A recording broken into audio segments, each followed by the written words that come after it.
Isang mapagpalang araw po sa bawat isa. At nakaka-bless po na makita yung mga ganito pong simbahan. Ano po, habang nililibot ako kanina po ni Pastor ay nakita ko po kung gaano kumilos po yung Panginoon sa simbahan pong ito. Ano po, saka sa napakagandang mga awitin po kanina na napakinggan ko. Para sa akin po kasi ang awitin, kaya po laging nasa unahan po ito ng service, is prepare po ng ating pong kaluluwa upang pag kumain na po tayo ng salita ng Diyos ay magaan po sa pakiramdam. Ano po?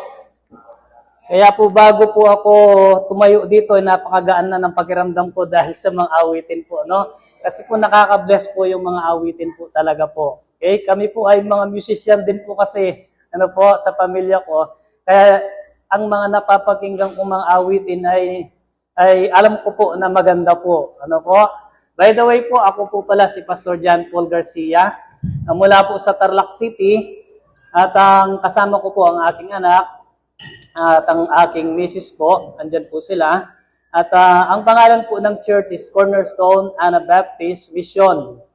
Ang gawain po natin doon ay nagpapatuloy po doon. Nice, thank you po. Nagpapatuloy po yung gawain po natin doon. Meron po kami mga programa po doon. Kung saan ay ginagawa po namin. Ang lugar ko po kasi is part po siya ng bundok. Bagamat siya po ay Tarlac City pa rin. Subalit kami po ay nasa pinakadulo na po ng Tarlac City. Yun po yung mga bundok-bundok na po siya. So, pinili po namin doon po magmisyon dahil po wala pong pumupunta kasing mga missionary. Kadalasan po, marami po sila doon po sa city. Kaya po kami doon po namin, gusto po namin kasing iabutin yung mga tao po. Napakahirap po, totoo lang po, sa totoo lang, na puntahan yung mga tao kung saan-saan po sila, hagilapin mo po sila, at share mo sila ng salita ng Diyos. At ang ginagawa po namin doon, mga minamahal, yung mga bata na kawawa ay pinipiding po namin sila. And then, yung mga parents po, sinisharean po namin salita ng Panginoon. At every Saturday naman po ng umaga ay hanggang 2:00 din po kami sa Tarlac City naman, sa mga bayan. Kung iba't ibang mga bayan po ito, ang ginagawa namin ay nag-i-street preaching din po kami. Nakikita po nila, ma'am, no? Kasi yung puso po namin talaga ay kailangan po kasing i-share ang salita po ng Panginoon. Kailangan pong ipahayag yung ginawa po ng Panginoon sa atin, di po ba? At isa pa pong programa po namin doon ay pinasukan ko na rin po yung police ministry. Ano po? Nagtuturo din po ako sa mga pulis kung paano po yung mabuting asal din po. At baga maalis po sa kanila yung mga tinatawag na kuminsan sa mga kapulisan, di po ba, may mga hindi magandang At least kahit paano po nakakapag-share po tayo ng salita ng Diyos. Kahit patuloy po, ipanalangin ang gawain po natin sa lugar po ng San Juan de Mata. Ganun din po, nagpapasalamat din po kay Pastor Ferdy at saka po kay Ma'am Rosalinda sa pagpili po sa akin ng isa sa mga masusuportahan po ninyo po ang gawain po doon. Alam niyo po, blessing po sa amin po yon dahil po sa totoo lang, ang gawain po doon ay by faith po. Kapag po sinabing by faith, yung pong mga sending church po namin is adopted lang po kami, hindi po kami kayang suportahan. Kaya po kung yung first time ko po na pumunta dito, kung natatandaan ko po yon, is August po ba yata yon, ma'am? Opo, tag-ulan. Ang taas-taas po ng lagnat ko pero pumunta po ako dito. Kasi kailangan ko po ng may magsusupport sa gawain po ng Panginoon. Naalala ko po si Sister, po siya po yung nagbigay ng gamot sa akin po nun dito. Kaya ininom ko po yun pag-uwi ko po dun sa amin. At lalo pa pong tumaas yung lagnat ko nung pag-uwi po. Pero alam niyo po, isang pagpapala po pala, na kahit na ganun po yung naranasan ko, pagdating po ng January, nag-chat po bigla po si ma'am. Sabi niya, Pastor, isa ka po sa napili na masusuportahan po ng simbahan po namin dito. Kaya pagpapala po sa amin yon. na bilang isang missionary po sa bundok po na tinatawag po isang pagpapala. Kaya isang malaking blessing po kayo and even po si ma'am at saka si pastor sa aming pamilya. Ang trabaho ko po ay nasa farm lang din po kami, mga gulay, mga pag-aalaga ng mga native na manok, mga bibe, yan, mga kambing, yan po. And then yung misis ko po, dati po ay nagtatrabaho yan sa SM. Nasa mall po siya, sales lady po siya. Kaya lang, dahil po gusto na namin matutukan talaga yung ministry, ay nag-resign na po siya. So, ang nais po namin kasi ay nakaano po kami sa ministry. Kaya, nung nag-resign po siya, medyo sinabi ko, di ba hindi tayo pababayaan ng Panginoon. Siya yung manager natin. At kahit kailan, sabi ko po, hindi po tayo pababayaan. Basta naglilingkod po tayo sa Kanya. Po, maraming salamat po sa blessing po na sa pagsuporta sa gawain. So, kung meron po kayong Bible, ay nais ko pong buksan natin or baka nasa screen naman po. No? Dito po tayo sa 1 Corinthians chapter 16. 1 Corinthians chapter 16, verse 18 or verse 15 and 18.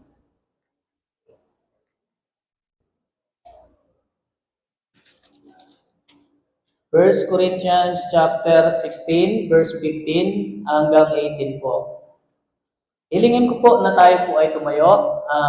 Ating pong basahin ang salita po ng Panginoon dito po sa 1 Corinthians chapter 16, verse 15 and 18. Okay, the Bible said, ang sabi ko ng verse 15, I beseech you, brethren, you know the house of Stephanas, that it is the first fruits of Achaia, and that they have addicted themselves to the ministry of the saint. Verse number 16, that ye submit yourself unto such, and to everyone that helpeth with us, and laboreth. Verse number 17, I am glad of the coming of Stephanas, and Fortunatus, and Achaicus, for that which was lacking on your part, they have supplied. Verse 18, for they have refreshed my spirit in yours. Therefore, acknowledge ye them that are such. Tayo po'y manalangin. Salamat po, dakilang Diyos, sa iyo pong gabay sa aming pagbiyahe kanina. Salamat din po, Panginoon, sa pagpapala, sa pribilehiyo na po ay magpagbahagi ng mensahe po mula po, Panginoon, sa mga mananampalataya po dito po, Panginoon. O Diyos, buksan mo po ang bawat puso ng bawat isa upang mailagay sa puso ang salita mo, dakilang Diyos, upang ito po ay maging pundasyon namin, upang, Panginoon, anuman ang dumating sa aming unos, upang anuman ang dumating sa aming hindi ka nais-nais ay maging matatag kami dahil po sa iyong salita, Panginoon. Patawad po kung minsan kami po'y nagkakasala. At alam namin, dakilang Diyos, ay handa ka pong magpatawad sa aming buhay. Pagpalain mo po ang simbahang ito, O Diyos. Ikaw po ang siyang manguna at ikaw ang siyang kumilos, Panginoon. Salamat ng marami. Ito po'y aming dalangin sa pangalan po ni Jesus. Amen. Makakaupo na po tayo, mga minamahal. Ang pamagat po ng mensahe is the Christian's model. Okay? Parang kung titingnan ko po itong the Christian's model, ay nakikita ko na po sa mga mananampalataya dito, no? Kasi po, hindi po lalaki ng ganito ang simbahan kung hindi po naging modelo po ang mga Kristiyano po dito po sa simbahan ito. Kaya ako po'y naniniwala na yung maituturo ko ngayon ay nasa katangian nyo na po. Ano po? Okay? No? Ito po, the Christian's model. Napakarami po na mga tao po sa Biblia na matatawag nating mga modelo. Okay po? Unang-una po, no, modelo ng mga Kristiyano po ay si Joshua, no? Yan po ay inilagay ko dito po sa outline kasi po nung minsan ay nakita ko po yung last na punta ko po dito, yung Joshua 24:15, nandito po yata. Hinahanap mo na nga po kaso nag-iba na. Sabi po niya doon, as for me and my house, we will serve the Lord. Kung saan ay nakita po natin doon si Joshua ay pinili po niyang maglingkod sa Diyos kaysa ibang Diyos-Diyosan. Kaya masasabi po natin, isa si Joshua po sa dapat maging modelo at uwaran po ng mga Kristiyano po sa panahon po natin ngayon. Sapagkat si Joshua po ay isang modelo po ng tinatawag na commitment, model of commitment. At hindi lamang po siya, napakarami pa pong mga tao sa Biblia na kung saan nakikitaan po natin silang mga huwaran po natin. Nandyan po si Daniel. Siya po ay modelo kung saan siya po ay matapat sa Diyos. Model of faithfulness, mga minamahal. And then nandyan din po si Joshua. Yung pagka-model po niya, he is a model of integrity. Ano po? And then si David, a model of a heart for God. And Ruth, mga babae po, model of loyalty. Ano po? Siya po ay babae. And even Nehemiah, model of dedicated service. And Apostle Paul, kung saan, kung nandoon po yung ating pong text, he is a model of sacrificial service. And the young Timothy, okay, yung isang kabataan na nasa Biblia, siya po ay modelo, a model of a young faithful servant. And even yung ating ina po ng ating Panginoong Kristo dito po sa laman, si Mary. She's a model of obedience. Alam niyo po, sila po ay naging modelo, hindi po dahil sila po ay maganda ang kanilang yung structure ng kanilang katawan or appearance. Hindi po sila naging modelo dahil po ba sila ay magaganda, magugwapo, or matatangkad, or intelligent po sila, o yung kanilang status ay napakaganda. Kung hindi po, sila po ay naging modelo ng Biblia kung saan sila po ay faithful sa Panginoon. Sila po ay obedient sa Panginoon and service to the Lord. Makikita po nila sa kanila yung katapatan nila po sa paglilingkod sa Panginoon. Kaya po madalas, kapag po kayo po ay nakakarinig ng mga pastors, mga preachers, kapag sila po ay gumagamit ng illustration, mga example patungkol sa tao sa Biblia, mga karakter po sa Biblia, sila po ang bida. Hindi po ba? Sila po ang binibida po nila. Kasi po doon po sa kanilang katapatan sa Diyos. And Apostle Paul, dito po sa ating text, kung titingnan po natin, meron po siyang nire-recognize na mga Kristiyano po dito po sa panahon nila. Dito po sa Corinthian Church, Apostle Paul recognized these believers, hindi upang sila po ay ipagmayabang, hindi upang sila po ay iyabang po sa mga nakakapakinig, kundi po, nire-recognize po ni Apostol Pablo dito sa ating text to make them an example for others to follow. Para po sila po ay maging halimbawa po nila.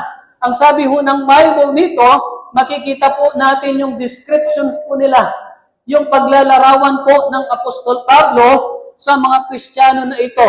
Unang-una po ang paglalarawan ni Apostol Pablo, steadfast in God's service. Yung kanilang katatagan patungkol po sa paglilingkod sa Panginoon. Ano pong sabi ng Bible? I beseech you, brethren, ang sabi ho ni Apostol Pablo, you know the house of Stephanas, that it is the first fruits of Achaia, sabi ho ng Bible. Tinawag po sila unang bunga. Alam niyo po, wala pong specific na sinasabi ang Bible kung bakit po sila unang mga bunga. Pero malamang po at malamang at katotohanan na ang bunga, ang unang bunga, siya po yung una sigurong matatawag nating malamang po, no? Siya po ay unang membro or unang nakatanggap sa Panginoon or unang nakakilala sa Panginoon. Malamang po gano'n. Hindi po natin sigurado sapagkat wala po sinasabi ang Bible. Pero binanggit lang po ni Pablo, sila po'y unang bunga. Pero sa katotohanan po, siguro, sila po ang una at sila po yung matagal. Yan naman po kadalasan ang nangyayari, di po ba? Kung sino yung una, sila po yung matagal. At ang totoo po niyan, kung sino po yung una at matagal, yun po ang ine-expect ng isang leader na maaasahan po niya sa gawain ng Panginoon. Yun po dapat ang nakikitaan. Kaya nga ang sabi ni Pablo, sila yung una. At ang unang ito, mga minamahal, sila po ang expected to be a faithful and mature Christian. Dapat po talaga, yun po ang nangyayari sa gawain ng Panginoon. Kung sino po yung matagal, sila po yung nangunguna. At sila po yung mas maraming kaalaman, sila po yung mas maraming na itutulong sa simbahan, sila po yung tinatawag na merong nakakontribute sa gawain ng Panginoon. Di po ba? Di sa mga ibang organisasyon, sa mga company, for example na lang, kung sino po yung matagal, kung sino po yung maraming experience, yun po yung inaasahan ng isang leader. Kaya nga, ang sabi ho ng Bible sila po yung tinatawag na unang bunga. Kaya ang sabi ng Bible dito, pinagmamalaki po niya, ni Apostol Pablo, I beseech you, brethren, you know the house of Estepanas. Sinasabi ko sa inyo, mga kapatid, nang sabi po ni Apostol Pablo, sinasabi ko itong mga taong ito, you know the house of Estepanas. Alam niyo ba itong Kristiyano na ito at ang kanyang sambayaran, ang kanyang pamilya? Alam niyo ba itong mga to? Kapag sinasabing I beseech you, ibig sabihin para bang sinasabi na proud po si Apostol Pablo sa mananampalataya na ito, hindi po ba? At ipinapakilala niya ang mga mananampalataya na ito. Now, bakit po nire-recognize ni Apostol Pablo ang mga mananampalataya na ito? Okay? Unang-una, para po sila ay maka-inspired sa mga iba. Hindi po sa pagmamayabang. Upang sila po ay maging inspirasyon ng mga mananampalataya. And then, para po sila ay magkaroon ng encouragement para sa iba. To help keep the church faithful in God's work. Hindi po ba kapag po ba tayo ay yung mga anak po natin, kapag nakakakuha po ng honor po yan o karangalan sa school, hindi po ba napapansin natin, nagpapagawa sila ng mga tarpaulin? Di po ba? At tapos ilalagay po kung saan-saan mga gilid-gilid ng barangay, tapos idalagay dyan, ididikit. Ano pong nakalagay doon? Nakalagay po doon is congratulations, tapos may nakalagay summa cum laude, di po ba? Cum laude. So bakit po ginagawa ng mga ito, mga magulang? Dahil po sila po ay proud po ang magulang. Siyempre kapag yung mga nakakakita naman po, merong maiinggit, di po ba? Merong mga sigurong nayayabangan. Pero ang purpose po ng isang magulang para ipakita, para maka-inspired, para maka-encourage yung ating anak nung nakita niya po yung doon sa kanto, merong summa cum laude doon, ang sabi niya, Daddy, pagdating ng araw, papagawa mo ako ng ganito. Bakit? Kasi po, na-encourage po siya. Di po ba? Na-encourage po siya na sana pagdating ng araw, maging ganito ako.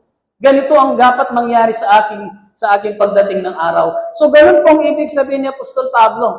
Pinapakilala po ni Apostol Pablo, para bang proud si Apostol Pablo, ito dapat ang iyong ginagawa. Ito dapat kayo. Di po ba ang Corinthian Church, alam niyo po ang Corinthian Church? Napakatigas ng ulo ng Corinthian Church.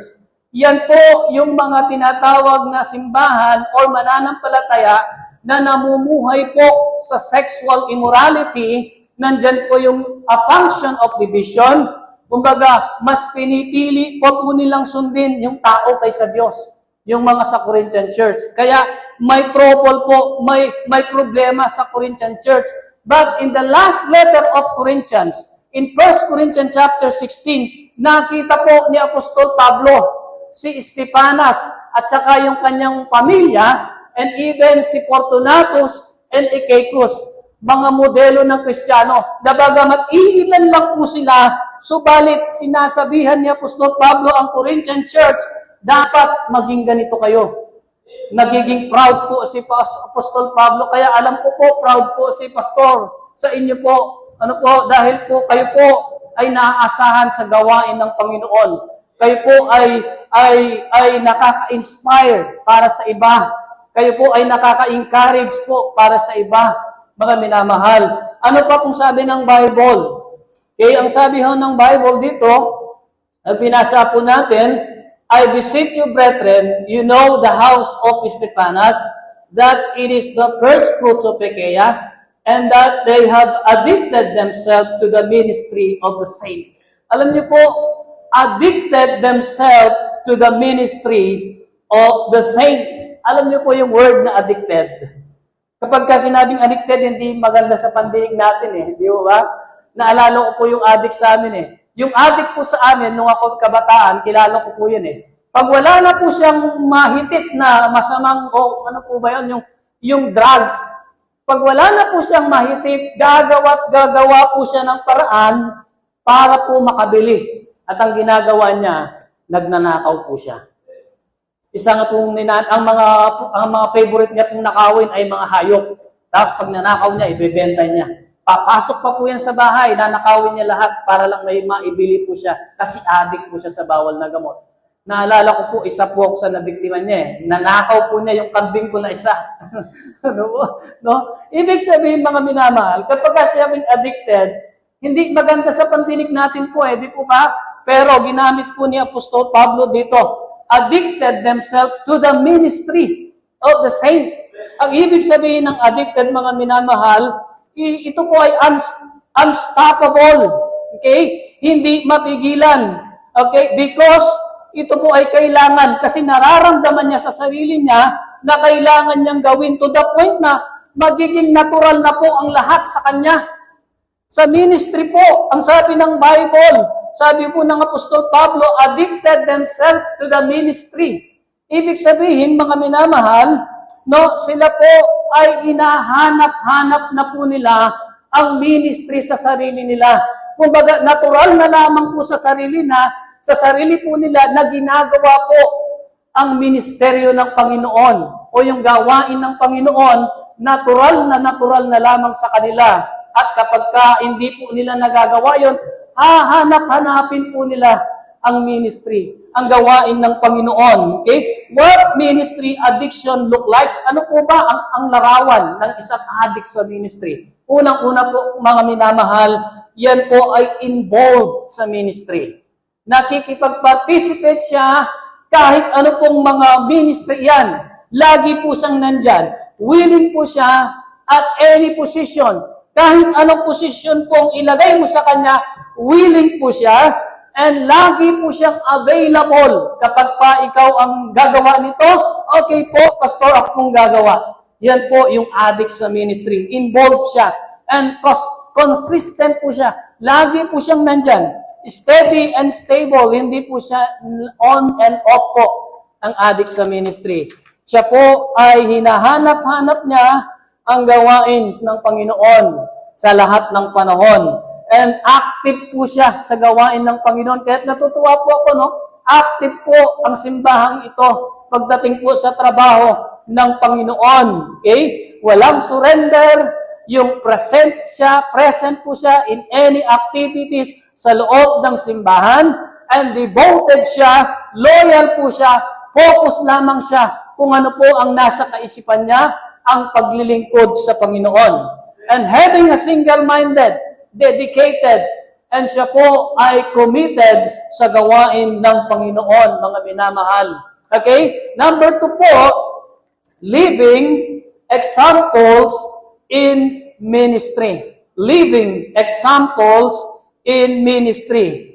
Kaya po sila modelo ng Kristiyano po eh. Kasi po sila po, ang sabi ng Bible in 1 Corinthians, chapter 16, verse 16, tuloy po natin dito sa verse 16. That ye submit yourself unto such, and to everyone that helpeth with us and laboreth. Sabi ng Bible, submit yourself unto such. Because what po? Sapagkat sila po yung helpeth and laboreth sa gawain ng Panginoon. Hindi po sila mayroong authorities. Hindi po nila kiniklaim sa sarili nila yung authority, but worthy examples. Ang gusto lamang po nila maging huwaran sila. Hindi po sila naghahangad ng posisyon, but makikita mo yung practice po nila. Hindi po sila naghahangad ng titulo, but makikita mo sa testimony nila, ginagawa po nila ang nararapat para sa Panginoon. Submit yourself unto such. Meaning, kailangan silang i-respect, kailangan silang i-follow, at kailangan pong learn from their example. Matuto sa kanilang halimbawa, mga minamahal. Sapagkat ang sabi nga po ng Bible, everyone, sino po? That helpeth with us and laboreth. Yung mga tumutulong sa amin, sila yung gumagawa, sila yung nagtatrabaho sa simbahan, sa ministry, and then magpasakop kayo sa kanila. Gawin nyo silang halimbawa, mga minamahal. Alam nyo po yung performance nila, self-appointed to the ministry. Kumbaga, nandun na sila sa ministry, hindi na kailangan silang utusan, hindi nila ipagpapalit po ang ministry doon sa makamundong priorities. Hindi po nila ilalagay ang sarili nila doon sa sitwasyon na mapupunta sa pagpapalit. Okay? And self-committed to the ministry. Kumbaga, self-committed, ina-assign na po nila yung sarili nila sa bawat mga trabaho po sa gawain ng Panginoon. Self-assign in the ministry po ang ginagawa po nila. Hindi po sila pinoforce, ikaw gawin mo to, gawin mo yung bagay na to. Kung hindi po sila ay voluntary, yung kanilang sarili na ginagawa po nila. They willingly give themselves to the ministry for serving the Lord and even their own resources. Kahit na po yung kanila pong resources ay kanilang ginagamit po para lamang maluwalhati ang Panginoon. Mga minamahal, they do not need to beg repeatedly. Hindi na po kailangan na sila po ay ulit-ulitin na sabihan. Kung hindi po ang ginagawa nila ay ang puso nila ay already decided to serve the Lord. At alam ko po, ganito po ang mga miyembro dito. At ano pong ginagawa nila? At halimbawa po, ang isa naman ay wala, may sakit po. Example, ano bang ginagawa nila? At ang isa po ay nawala sandali dahil meron po siyang ginagawa. Tingnan niyo po ang sinasabi ng Bible. Sa verse 16, pag pinulit po natin, for that which was lacking on your part, they have supplied. Napakaganda pong ugali ng Kristiyano, no po? Sabi ng Bible, kung ang isa ay nawawala, kung isa ay bakante, ang sabi ng Bible, for that which was lacking on your part, they have supplied. Kung ang isa po ay step backward sa kanyang trabaho sa Panginoon, kung ang isa ay nawala, ay kanila pong pinupunan kung ano po yung wala po doon. Ganun po sila ka-faithful. They are willing and always available po sa gawain ng Panginoon. That is sacrifice, mga minamahal. That is sacrifice. Kung minsan, the greatest sacrifice, mga minamahal, is simply showing up when others do not. Naniniwala po ba kayo doon? Yung nagiging great ang sacrifice kung minsan ang isa ay nawala at siya po yung pupunan. Siya po yung magpupunan. Siya po ang magpipild ng gap na nakita niya, kulang ito, walang gumagawa na ito, ako na lang gagawa. Ay, wala yung ganito. Ako na lang yung mag-step forward, ako yung gagawa. Yan po yung ibig sabihin po ng tinatawag na for that which was lacking on your part, they have supplied. Kung may sakit yung isa, kung wala po yung isa, kung may karamdaman, sa hindi inaasahan wala siya, nandyan po ang Kristiyanong ito para punan yung wala pong pwesto, mga minamahal. For that which was lacking on your part, they have supplied. And thanks God, may mga Kristiyanong katulad po ni Stepanas, Fortunatus, and Ekekos. Bagamat weirdo po ang pangalan, di mo ba? Natatandaan ko po, no, yung mga pastor, ay alam ko po, yung mga pastor, pumipili po mga pangalan niya sa mga anak, di mo ba? Paul, kagaya pangalan ko, parang kinuha sa Bible siguro, John Paul, ano po? And merong Timothy, merong mga David. So nagtataka ako sa mga pastor, kaganda naman ng mga ginawa ng mga Kristiyanong ito eh. Kung ako lang pagpapalain ng Panginoon na 3 anak, ang ipapangalan ko, Stepanas, Fortunatus, Ekekos. Bakit? Mayaman po sila eh. Di ba? Kasi tingnan niyo po sila. For that which was lacking on your part, they have supply. Di ba? Kung anong kailangan, sinusupply nila. So, ang picture po, ang larawan po, kasi po, ganito eh. Gagawin ko, ang anak ko ay gagiging pangalan is David. Kasi gusto ko magiging matapang siya. Gagawin ko ang pangalan ko, gagawin ko, ang anak ko, ipapangalan ko Paul. Kasi si Paul ay napakasipag niya sa ministry. Pero pag pinangalan mo itong tatlong ito, gagamitin ko, ang pangalan ng anak ko, Stepanas, Fortunatus, Ekekos, ang papasok sa isipan mo, mayaman sila. Bakit? Kaya nilang isupply ang pangangailangan ng gawain ng Panginoon kahit anong oras. Ano po? Ano pa po sinasabi ng Bible? Tuloy po natin. Number 3 po tayo. Sabi ng Bible, they repress. They are repressing presence. Number 3 point po. They are repressing presence. Ano sabi ng verse 18 po? For they have repressed my spirit and yours. Therefore, acknowledge ye them that are such. Ibig sabihin po nito, their presence is encouraging and uplifting, mga minamahal. Pag may ganitong mga Kristiyano na kasama mo, sila po yung nagbibigay ng lakas sa iyo hindi po ba? Sila po yung nagbibigay ng kagalakan sa isa simbahan. At kapag nandiyan po sila, the burden become light. Yung bigat, yung hirap, yung pagod po ng simbahan, kapag nandiyan po ang mga Kristiyano, nagiging magaan po ang trabaho. Opo, kasi ang sabi ng Bible, they have repressed my spirit, sabi ni Apostol Pablo. Para bang nagiging repress ako? Hindi mo ba? Para bang gumagaan ang trabaho ko kapag nandyan sila? Okay? Yung burden become light and the work become lighter. Okay? Yung trabaho po ay mas nagiging magaan kapag ganito po ang mga Kristiyano. Ang ministry po, ang trabaho po sa simbahan, sa gawain ng Panginoon is become easier. Kapag merong mga faithful helpers are present, mga minamahal. Kapag nandyan sila, nagiging magaan ang trabaho po ng isang leader or mga namumuno sa simbahan na mga lingkod ng Diyos o yung mga faithful ng Diyos. Sila po ay nakikipag-participate kasi. Amen?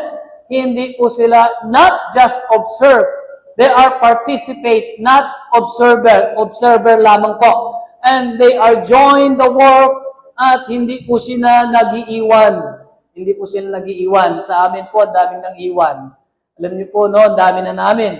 Umabot na po kami ng 60 dahil po sa namin, kaya lang nang iwan po sila. Okay, ang natira lamang po doon is 12. Pero nalalaman ko po yung 12 na yon is sila po yung katulong ko. Katulong ko po sila. Bakit ko po nasabi? Every street preaching, sila po yung sakay-sakay ko sa kulong-kulong.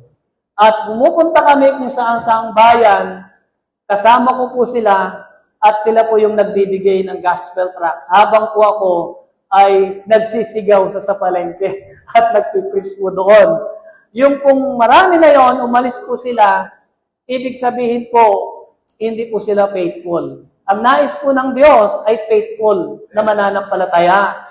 Kahit po sila ay iilan lang, nalalaman ko po ay sila po yung nakaka-press sa akin pagdating po sa ministry. Doing alone in the ministry kasi po, mga minamahal, napakabigat. Naranasan ko po yan. Nung kami po ay nagsisimula, 3 lamang po kami. Nagsi-street preaching po kami sa palengke at yung anak kong tagabigay ng tracts. Yung asawa ko tagabigay din po ng tracts. And taga-video din. Okay. Opo, and then ang ginagawa po nila, yun pong ginagawa habang nag-street preaching po ako. Minsan po nangyari, Daddy, wala namang nakikinig sa'yo. Sabi anak ko. Para bang, minsan nakaka-discourage na po di ba? Yung mga tao, di ka naman nakikinggan. No? And lagi pong ganon. Ilang taon ko na, yung every Saturday na ginagawa po akong ganon. At alam niyo po, ang Panginoon, talagang mabuti po siya. Nagbigay po siya sa akin, sa amin po ng makakasama.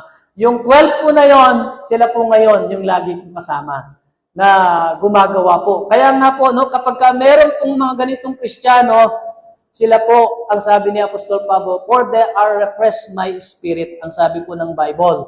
Sapagkat sabi ho doon sa Ecclesiastes 4:9, 2 are better than 1. Okay po, no?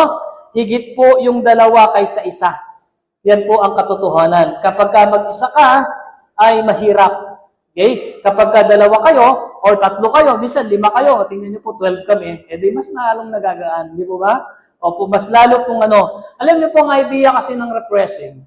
Kaya sinasabi ho ng Apostol Pablo, ang idea po ng repressing is yung pagod na pagod ka sa trabaho, yung galing ka sa initan, at pagkatapos merong mag-aabot sa'yo ng baso, di ba? And then, iinumin mo. Lalo na po kung may yelo pa, di ba? Lalo na kung meron pang kulay, di ba? Lalong-lalo na kung meron pang ano po ba yung Tagalog sa pampabulunan? Tinapay, yun po. No? Yung mga ganitong Kristiyano, mga kapatid, they help with heavy lifting. Nakikisama po sila doon po sa bigat na bigat mong dala-dala. Their presence is dependable. Maasahan po sila. They are ready to carry the load. Kaya nilang kunin po yung buhat-buhat mo na load. Kung mabigat po yan, Pastor, akin na po yung iba. Hindi po ba? Kung ikaw ay may bubuhat na buhat ka ng 50 kilos, Pastor, akin na po yung 10 kilos. Eh, di 40 na lang po. Eh, meron pang isa. Pastor, akin na po yung 10 kilos ulit. Eh, di naging 30 na lang po. Hindi mo ba? Eh, yung isa pa po, kung kinuha pa po niya yung 20 kilos, ilan na po kasi yun? Hindi ko na alam na. 10 kilos na po ba? Eh, di 10 kilos na lamang po. Ganun po yung idea. Kapag kasama-sama, tulong-tulong po sa trabaho, sa gawain ng Panginoon ay magaan. Ano po? Magaan po. Kaya nga po doon sa Old Testament, sa Exodus 17:12, kung alam niyo po yung istorya po ni Moses, kung saan lumalaban po ang Israel sa mga Amalekites, ay itinaas ni Moses ang kanyang kamay. Hindi po ba? At habang nakataas po ang kamay ni Moses, nananalo po ang Israelites. Pero dahil nangangawit po si Moses, binababa niya din. Pagkatapos po, pag binaba niya yung kamay niya, natatalo po ang mga Israelites. Pero alam niyo po, ang ginawa po ni Aaron at ni Hur, hinawakan po nila yung magkabilang kamay, itinaas po nila, tinulungan po nila si Moses, at nanalo po ang Israelites. Ganun po sila. Kung bumababa po ang isang leader, kung bumababa po ang kamay ng isang nagtatrabaho po sa gawain ng Panginoon, nandyan po sila para umantabay po. At sigurado, kapag po nandyan po ang mga ganitong mananampalataya, panalo po ang ministry, mga minamahal. Panalo ang gawain ng Panginoon, mga minamahal. As a conclusion, mga minamahal, the model o the Christian's model, nakita po natin si Estepanas, Fortunatus, Echecus, hindi po sila famous. Baka nga po, hindi pa po kilala ng iba, hindi po ba? Kasi ang mas kilala sa Bible, sinong pumatay kay Goliath? Si David. Di ba? Sino ang puhati ng dagat? Si Moses. Pero itong tatlo pong ito, hindi po sila famous. Makikita lamang po sila, halos dalawa lamang po yata sa verse sa Bible kung saan sila nandoon ang pangalan nila. Estepanas, Fortunatus, Echecus, hindi po sila preachers, hindi po sila apostles, pero tandaan po natin mga minamahal, sila po ay steadfast in service. Matatag po sila kung paano po silang maglingkod sa Panginoon. And sila po ay living examples. And then, sila po ay tinatawag na repressing presence, mga minamahal. Hindi po posisyon, wala po silang posisyon, but they choose participation. Nakikipag-participate sila. They did not look for recognition. They gave themselves to service.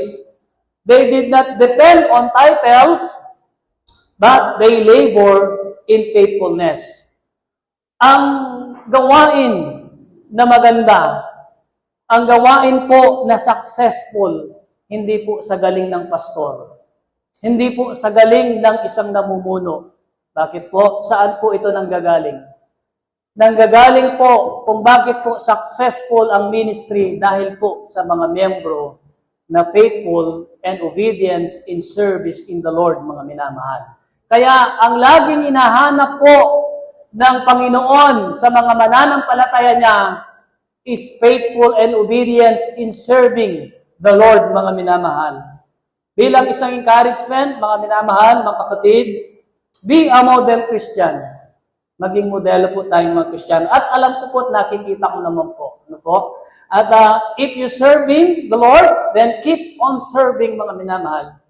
If you are helping, kung ikaw ay isa sa tumutulong sa gawain ng Panginoon, keep helping po.